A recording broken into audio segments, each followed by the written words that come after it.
Hi hello boss ಟಿವಿಯ ಸಮಸ್ತ ವೀಕ್ಷಕರಿಗೆ ನಮಸ್ಕಾರ. ನಾನು ನಿಮ್ಮ ತೀರ್ಥಸ್ವಾಮಿ ಬಾಬು. ಸದ್ಯ ಎಲ್ಲರೂ ಕೂಡ ನೋಡ್ತಾ ಇದ್ದೀರಾ ಭಾರತ ಕ್ರಿಕೆಟ್ ತಂಡದ ಒಂದು ಕಳಪೆಯ ಸಾಧನೆ ಬಗ್ಗೆ. ಇಷ್ಟು ದಿನ ಭಾರತ T20 ಚಾಂಪಿಯನ್ ಕೂಡ ಆಗಿತ್ತು, ಎಲ್ಲರೂ ಖುಷಿಯಿಂದ ಸಪೋರ್ಟ್ ಕೂಡ ಮಾಡಿದ್ರಿ. ಆದರೆ ಈಗ ಅಪ್ಪಲ್ ಅಂದರೆ ಟಾಪಲ್ಲಿದ್ದಂಥ ಭಾರತ ಮೆನ್ಸ್ ತಂಡ, ಕ್ರಿಕೆಟ್ ತಂಡ ಈಗ ಪಾತಾಳಕ್ಕೆ ಸೇರಿದೆ.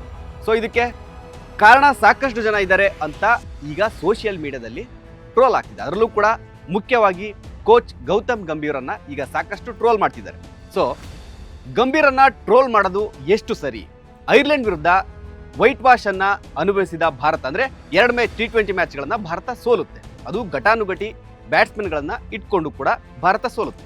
ಸೊ ಈ ಸೋಲಿಗೆ ಕೋಚ್ ಗಂಭೀರ್ ಅವರೇ ಕಾರಣ ಅಂತ ಕೆಲವುಗಡೆ ಟ್ರೋಲ್ ಮಾಡ್ತಿದ್ದಾರೆ. ಸೋಷಿಯಲ್ ಮೀಡಿಯಾ ಆಗಿರ್ಬೋದು, ಸಾಕಷ್ಟು ಮಾಜಿ ಕ್ರಿಕೆಟ್ ಆಟಗಾರರಾಗಿರ್ಬೋದು, ಖ್ಯಾತ ಗಣ್ಯರು ಕೂಡ ಗಂಭೀರ್ ಅವ್ರನ್ನ ವಿಚಾರವಾಗಿ ಇಟ್ಕೊಂಡು ಟ್ರೋಲ್ ಮಾಡ್ತಿದ್ದಾರೆ. ಸೊ ಈ ಟ್ರೋಲ್ ಎಷ್ಟು ಸರಿ? ಭಾರತ ವೈಟ್ ವಾಶ್ ಆಗೋಕ್ಕೆ ಗಂಭೀರ್ ಅವರೇ ಕಾರಣನ ಅನ್ನೋದ್ರ ಬಗ್ಗೆ ನಾನು ಮಾತಾಡ್ತಾ ಹೋಗ್ತೀನಿ. ಸೊ ನೀವು ನೋಡ್ಬೋದು, ಐರ್ಲೆಂಡ್ ಕ್ರಿಕೆಟ್ ತಂಡ ಭಾರತಕ್ಕೆ ಕಂಪೇರ್ ಮಾಡಿದ್ರೆ ಇನ್ನೂ ಅಷ್ಟು ಬಲಿಷ್ಠ ಅಲ್ಲ. ಅಂದರೆ ನಾವೇನು ಹೇಳ್ತೀವಿ, ಕ್ರಿಕೆಟ್ ಶಿಶುಗಳು ಅಂತ ಹೇಳ್ತೀವಲ್ಲ, ಆ ಥರ ತಂಡಗಳಲ್ಲಿ ಐರ್ಲೆಂಡ್ ಕೂಡ ಒಂದು. ಸೊ ಐರ್ಲೆಂಡು ಈಗ ಭಾರತ ತಂಡವನ್ನು, ಮೆನ್ಸ್ ತಂಡವನ್ನು ಎರಡು T20 ಪಂದ್ಯಗಳಲ್ಲಿ ಸೋಲಿಸಿದೆ.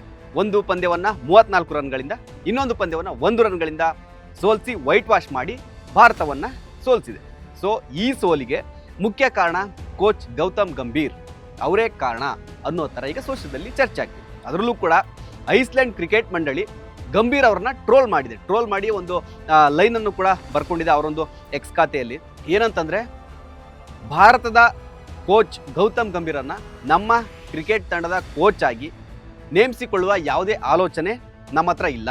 ಅದರಲ್ಲೂ ಕೂಡ ಘಟಾನುಘಟಿ ಆಟಗಾರನ ಇಟ್ಕೊಂಡು ಕೂಡ ಭಾರತ ತಂಡ, ಗಂಭೀರ್ ಅವರ ನೇತೃತ್ವದ ಭಾರತ ತಂಡ ಸೋತಿದೆ. ಇದು ಗಂಭೀರ್ ಅವರ ಸಾಧನೆ ಅಂತ ಗಂಭೀರ್ ಅವರಿಗೆ 100% ಇದು ಟಾಂಗ್ ಕೊಡೋದ್ರು, ಕಾಲೆಳೆದು ಕೂಡ ಎಲ್ಲರೂ ಕೂಡ ಅನಿಸುತ್ತೆ. ಇದು ಯಾರು ಕೂಡ ಇಲ್ಲ ಬೇರೆ ಥರ ಹೇಳಿದ್ದಾರೆ, ಆ ಥರ ಹೇಳಿದ್ದಾರೆ, ಈ ಥರ ಹೇಳಿದ್ದಾರೆ ಅಂತ ನಾವು ಹೇಳೋಕ್ಕಾಗಲ್ಲ. ಖಂಡಿತ ನೇರವಾಗಿ ಗಂಭೀರ್ ಅವರಿಗೆ ಕಾಲೆಳೆದಿರೋದು ಹೌದು, ಒಪ್ಕೊಳ್ಳೋಣ, ನಾವು ಸೋತಿದ್ದೀವಿ. ಇದು ಕಾರಣ ಗಂಭೀರ್ ಕೋಚ್ ಆಗಿ, ಆ್ಯಸ್ ಎ ಕೋಚ್ ಆಗಿ ಗಂಭೀರ್ ಅವರು ತಮ್ಮ ಹೆಗ್ಲ ಮೇಲೆ ಹಾಕ್ಕೋಬೇಕಾಗುತ್ತೆ. ಅಂದರೆ ಸೋಲನ್ನು ಹೌದು ನನ್ನ ಒಂದು ಕೋಚು, ಅಂದರೆ ನನ್ನ ಒಂದು ಟೈಮಲ್ಲೇ ಆಗಿದೆ ಅನ್ನೋದು ಕೂಡ ಯೋಚನೆ ಮಾಡಬೇಕಾಗುತ್ತೆ. ಹೌದು, ಖಂಡಿತ ನಿಜ. ಬಟ್ ಈ ಥರ ತಂಡಗಳು, ಇನ್ನು ಕ್ರಿಕೆಟ್ ಶಿಶುಗಳೇ ಒಂದು ಏನು ಹೇಳ್ತಾರೆ, ಚಾಂಪಿಯನ್ ಭಾರತ ತಂಡದ ಕೋಚ್ಗೆ ಕಾಲೆಳೆದು ಎಷ್ಟು ಸರಿ? ಆಯಿತು, ಅದೊಂದು ಕಡೆ. ಆದರೆ ಇನ್ನು ಮಾಜಿ ಆಟಗಾರರು ಅಜಯ್ ಜಡೇಜಾ ಇಂಥವ್ರು ಸುಮಾರು ಜನ ಇದ್ದಾರೆ, ಇವರು ಕೂಡ ಗಂಭೀರ್ ಅವರಿಗೆ ಕಾಲೆಳೆಯುತ್ತಿದ್ದಾರೆ. ಸೊ ಗಂಭೀರ್ ಅವರ ನೇತೃತ್ವದ ಕೋಚ್ ನೇತೃತ್ವದ ಭಾರತ ಮೆನ್ಸ್ ತಂಡ ಯಾವ ಥರ ಸಾಧನೆ ಮಾಡಿದೆ, ಈ ಸಾಧನೆಯನ್ನು ಇತಿಹಾಸದಲ್ಲೇ, ಭಾರತ ಕ್ರಿಕೆಟ್ ಇತಿಹಾಸದಲ್ಲೇ ಮಾಡೋಕ್ಕಾಗಿಲ್ಲ, ಆ ಥರ ಈ ಥರ ಅಂತ ಸುಮಾರು ಜನ ಹೇಳಿದ್ದಾರೆ. ಸೊ ಈ ವಿಚಾರ ಈಗ ಗಂಭೀರ್ ಅವ್ರನ್ನ ಒಂಥರ ಟ್ರೋಲ್ ಮಾಡೋ ಥರ ಎಲ್ಲ ಸೋಷಿಯಲ್ ಮೀಡಿಯಾದಲ್ಲಿ ಮಾಡ್ತಾ ಇದ್ದಾರೆ. ಸೊ ನಾವು ಒಂದು ಯೋಚನೆ ಮಾಡಬೇಕಾಗುತ್ತೆ, T20ಯಲ್ಲಿ ಚಾಂಪಿಯನ್ ಆದಂಥ ಭಾರತ ತಂಡದ ಕೋಚ್ ಆಗಿದ್ದು ಇದೇ ಗಂಭೀರ್. ಇನ್ನು ಸಾಕಷ್ಟು ಪಂದ್ಯಗಳನ್ನು ಗೆಲ್ಲೋಕ್ಕೆ ಕಾರಣರಾಗಿದ್ದವರು ಇದೇ ಭಾರತದ ಮಾಜಿ ಆಟಗಾರ, ಹಾಲಿ ಕೋಚ್ ಗೌತಮ್ ಗಂಭೀರ್ ಅವರು. ಬಟ್ ಗಂಭೀರ್ ಮೇಲೆ ಈಗ ಸಾಕಷ್ಟು ಟ್ರೋಲ್ ಆಗೋದಕ್ಕೆ ಬರೀ ಈ 2 ಸೋಲುಗಳು, ಐರ್ಲೆಂಡ್ ವಿರುದ್ಧ 2 T20 ಸೋಲುಗಳು ಮಾತ್ರ ಕಾರಣ ಅಲ್ಲ, ಸಾಕಷ್ಟು ವಿಚಾರಗಳು ಕಾರಣ ಆಗ್ತಿದೆ. ಒಂದು ಕಡೆ ಫೇವರಿಸಮ್, ಗಂಭೀರ್ ಫೇವರಿಸಮ್ ಮಾಡ್ತಾರೆ.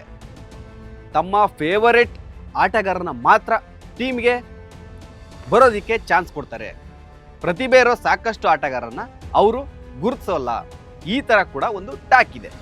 ಸೊ ಇದು ಎಷ್ಟು ಸತ್ಯನೋ ಎಷ್ಟು ಸುಳ್ಳೋ ಅದು ಕ್ರಿಕೆಟ್ ಪ್ರೇಮಿಗಳು, ಕ್ರಿಕೆಟ್ ಅಭಿಮಾನಿಗಳಿಗೆ ಗೊತ್ತು. ಬಟ್ ಆದರೆ ಒಂದು ಮುಖ್ಯವಾಗಿ ನೇರವಾಗಿ ಕಾಣ್ತಾ ಇರೋದು ವೈಭವ್ ಸೂರ್ಯವಂಶಿನ.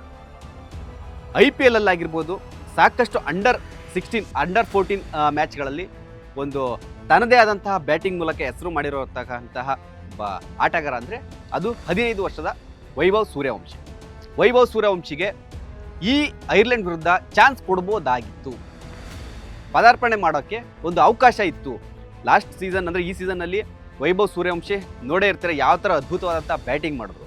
ಸೊ ಬೇರೆ ಯಾವುದೇ ಆಟಗಾರ, ಯಾವುದೇ ಕ್ರಿಕೆಟ್ ಫ್ಯಾನ್ ಆಗಿರ್ಬೋದು, ಯಾವುದೇ ಒಬ್ಬ ಪ್ಲೇಯರ್ ಆಗಿರ್ಬೋದು 100% ಅಗ್ರಿ ಮಾಡ್ತಾರೆ, ವೈಭವ್ ಸೂರ್ಯವಂಶಿನ ಟೀಮಲ್ಲಿ ಯಾಡ್ ಮಾಡ್ಕೊಂಡಿದ್ರೆ ಚೆನ್ನಾಗಿತ್ತು, ಅವ್ರಿಗೆ ಒಳ್ಳೆ ಅವಕಾಶ ಇತ್ತು, ಒಳ್ಳೆ ಪ್ರತಿಭೆ ಇತ್ತು. ಬಟ್ ಗಂಭೀರ್ ಫೇವರಿಸಮಲ್ಲಿ ಈ ವೈಭವ್ ಸೂರ್ಯವಂಶಿ ಇರಲಿಲ್ಲ.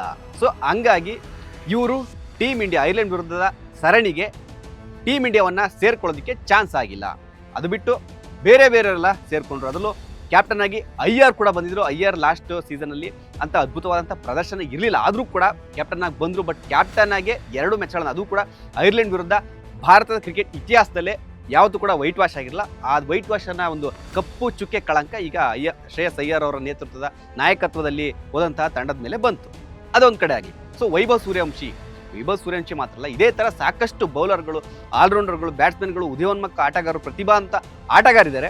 ಅವರಿಗೆ ಗೌತಮ್ ಗಂಭೀರ್ ಅವರು ಚಾನ್ಸ್ ಕೊಡಲ್ಲ. ತಮ್ಮ ಫೇವರಿಸಮ್ ಇಲ್ಲ ಅಂದರೆ ಚಾನ್ಸ್ ಕೊಡಲ್ಲ. ಚೆನ್ನಾಗಿ ಆಡದೇ ಇದ್ರು ಗೌತಮ್ ಗಂಭೀರ್ ಅವರ ಫೇವರಿಸಮ್ ಅಲ್ಲಿ ಯಾರಿರ್ತಾರೆ ಅವರಿಗೆ 100% ಚಾನ್ಸ್ ಸಿಗುತ್ತೆ ಅನ್ನೋ ಒಂದು ಟಾಕು ಈಗ ಸೋಷಿಯಲ್ ಮೀಡಿಯಾದಲ್ಲಿ ಬರೀ ಕ್ರಿಕೆಟ್ ಫ್ಯಾನ್ಸ್, ಕ್ರಿಕೆಟ್ ಅಭಿಮಾನಿಗಳು ಮಾತ್ರ ಅಲ್ಲ, ಖ್ಯಾತ ಮಾಜಿ ಕ್ರಿಕೆಟ್ ಆಟಗಾರರು, ದೇಶ ವಿದೇಶದ ಮಾಜಿ ಆಟಗಾರರು ಕೂಡ ಇದನ್ನೇ ಹೇಳ್ತಾ ಇದ್ದಾರೆ. ಸೊ ಇದು ನಿಜಾನಾ? ಗಂಭೀರ್ ಅವರು ಫೇವರಿಸಮ್ ಮಾಡ್ತಾರಾ?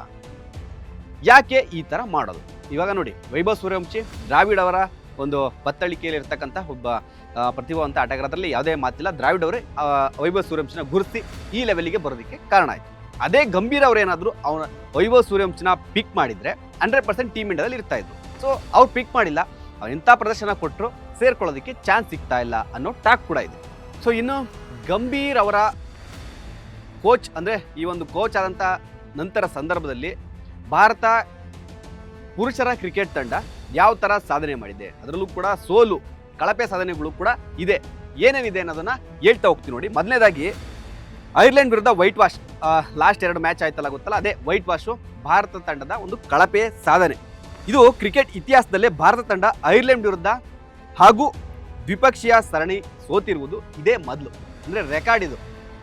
ಐರ್ಲೆಂಡ್ ವಿರುದ್ಧ ಫಸ್ಟು ಮತ್ತು ದ್ವಿಪಕ್ಷೀಯ ಸರಣಿಯಲ್ಲಿ 2 ಮ್ಯಾಚ್ಗಳನ್ನು ಸೋತು ವೈಟ್ ವಾಶ್ ಆಗಿದ್ದು ಇದೇ ಮೊದಲು ಅಂತ ಕಳಪೆ ದಾಖಲೆ ಕೂಡ ಇದೆ.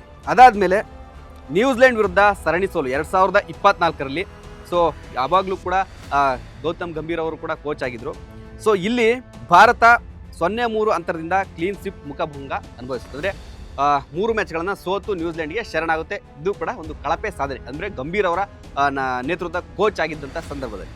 ನೆಕ್ಸ್ಟು ಅದಾದ ತಕ್ಷಣ ಭಾರತದ ಕಳೆದ 12 ವರ್ಷಗಳಿಂದ ಸತತವಾಗಿ ಟೆಸ್ಟ್ ಸರಣಿ ಗೆದ್ದು ಬೀಗಿದ್ದ ಟೀಮ್ ಇಂಡಿಯಾ ದಾಖಲೆಯನ್ನು ಶ್ರೀಲಂಕಾ ವಿರುದ್ಧ 2024ರಲ್ಲಿ ಸೋಲುವ ಮೂಲಕ ಆ ಒಂದು 12 ವರ್ಷದ ದಾಖಲೆ ಕೂಡ ಬ್ರೇಕ್ ಆಗುತ್ತೆ.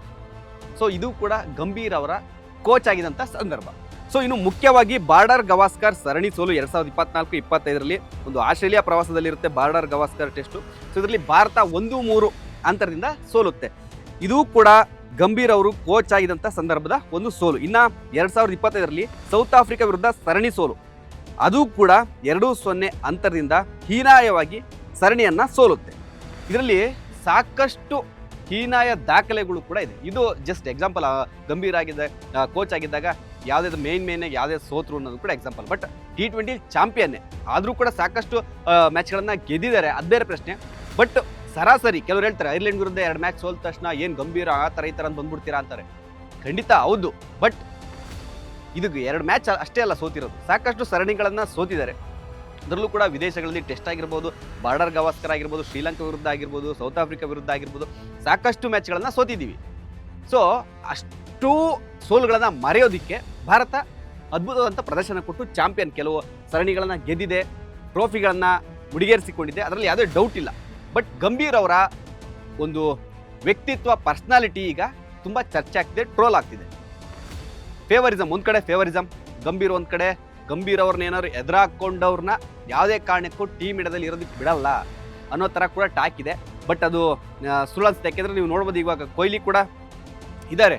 ಕೆಲವರು ಹೇಳ್ಬೋದು ಕೆಲವರು ಕೊಹ್ಲಿ ಈಗ ಟೆಸ್ಟು ಮತ್ತು T20 ರಿಟೈರ್ಡ್ ಆಗೋಕ್ಕೆ ಗಂಭೀರ ಕಾರಣ ಅನ್ನೋ ಥರ ಒಂದು ಟಾಕು ಕೂಡ ಬರುತ್ತೆ. ಬಟ್ ಅದು ಆಗಿರಲ್ಲ.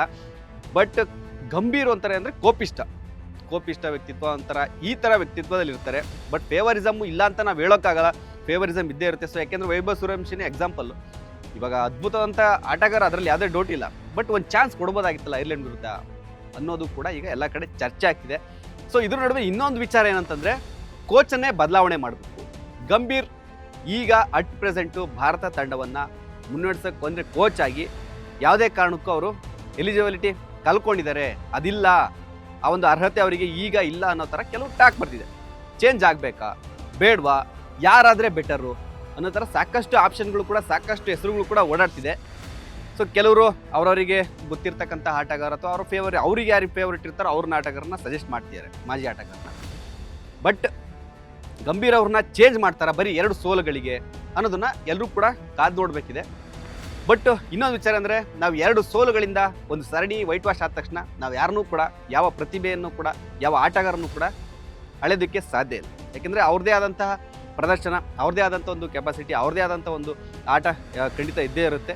ಸೊ ನಾವು 1-2 ಮ್ಯಾಚನ್ನು ಸೋಲಿದ ತಕ್ಷಣ ಇವ್ರು ಈ ಥರ ಇವ್ರು ಆ ಥರ ಅಂದರೆ ಇವ್ರು ಚೇಂಜ್ ಆಗಬೇಕು, ಇವ್ರಿಗೆ ಚಾನ್ಸೇ ಕೊಡಬಾರ್ದಾಗಿತ್ತು ಅಂತ ಹೇಳೋದು ತಪ್ಪಾಗುತ್ತೆ. ಸೊ ನೋಡೋಣ, ಇದೇ ಥರ ಟೀಮ್ ಇಂಡಿಯಾದಲ್ಲಿ ಒಂದು ಅದ್ಭುತ ಬದಲಾವಣೆ ಆಗಲಿ, ಅಂದರೆ ಒಳ್ಳೆಯ ಪ್ರತಿಭಾವಂತ ಆಟಗಾರರಿಗೆ ಅವಕಾಶ ಕೊಡಲಿ, ಅವರು ಖಂಡಿತ ಮಿಂಚಲಿ, ಅದು ಕೂಡ ಟೀಮ್ ಇಂಡಿಯಾ ಗೆಲ್ಲಿ ಅನ್ನೋದು ಕೂಡ ಎಲ್ಲರೂ ಕೂಡ ಭಾರತೀಯ ಕ್ರಿಕೆಟ್ ಅಭಿಮಾನಿಗಳ ಜೊತೆ ನಮಗೂ ಕೂಡ ಅದೇ ಆಸೆ ಆಗಿರುತ್ತೆ. ಸೊ ಒಂದು ಟಾಕ್ ಇದೆ ಇವಾಗ, ಕೋಚ್ ಏನಾದ್ರು ಚೇಂಜ್ ಆದರೆ ಯಾರು ಬರ್ಬೋದು ಅಂತ. ಸೊ ಈ ವಿಡಿಯೋ ನೋಡ್ತಾ ಇರೋ ಖಂಡಿತ ಎಲ್ಲರೂ ಗಂಭೀರ್ ಅವರೇ ಕೋಚ್ ಆಗಿರಬೇಕಾ ಅಥವಾ ಯಾರು ಕೋಚ್ ಆದರೆ ಚೆನ್ನಾಗಿರುತ್ತೆ, ಟೀಮ್ ಇಂಡಿಯಾ ಇನ್ನೂ ಸ್ಟ್ರಾಂಗ್ ಆಗಿರುತ್ತೆ ಅನ್ನೋದನ್ನು ನಿಮಗೆ ಗೊತ್ತಿರ್ತಕ್ಕಂಥ ನೇಮ್ಗಳನ್ನು ಕಮೆಂಟ್ ಮಾಡಿ. ಸೊ ಪಾಸಿಬಲ್ ಬರೀ ಗಂಭೀರ ಆಗಲಿ ಅಂತ ಅಂತಾರೋ ಅಥವಾ ಬೇರೆ ಯಾರಾದರೂ ಕೋಚ್ ಆಗಲಿ ಅಂತಿರೋ ನಿಮಗೆ ಬಿಟ್ಟಿದ್ದು. ಸೊ ಕಮೆಂಟ್ ಮಾಡಿ ಈ ವಿಡಿಯೋ ನೋಡಿದ್ಮೇಲೆ. ಸೊ ಇದಿಷ್ಟು ಈ ಹೊತ್ತಿನ ಕ್ರೀಡಾ ಸಂಬಂಧಿತ ವಿಚಾರ. ಮುಂದಿನ ವಿಡಿಯೋದಲ್ಲಿ ಮತ್ತಷ್ಟು ಕ್ರೀಡಾ ಸಂಬಂಧಿತ ವಿಚಾರಗಳ ಜೊತೆ ಬಂದೇ ಬರ್ತೀನಿ. ಅಲ್ಲಿವರೆಗೂ ನಮಸ್ಕಾರ. ಲೇಟೆಸ್ಟ್ ಹಾಗೂ ಇಂಟ್ರೆಸ್ಟಿಂಗ್ ಸುದ್ದಿಗಳಿಗಾಗಿ ಬಾಸ್ ಟಿವಿ ಕನ್ನಡ ಚಾನೆಲ್ನ ಸಬ್ಸ್ಕ್ರೈಬ್ ಮಾಡಿ. ಹಾಗೆಯೇ ಬೆಲ್ ಐಕಾನ್ ಪ್ರೆಸ್ ಮಾಡಿ. ಇದರ ಜೊತೆಗೆ ಫೇಸ್ಬುಕ್, ಇನ್ಸ್ಟಾಗ್ರಾಮ್, ಎಕ್ಸ್ನಲ್ಲೂ ಮಿಸ್ ಮಾಡದೆ ಫಾಲೋ ಮಾಡಿ.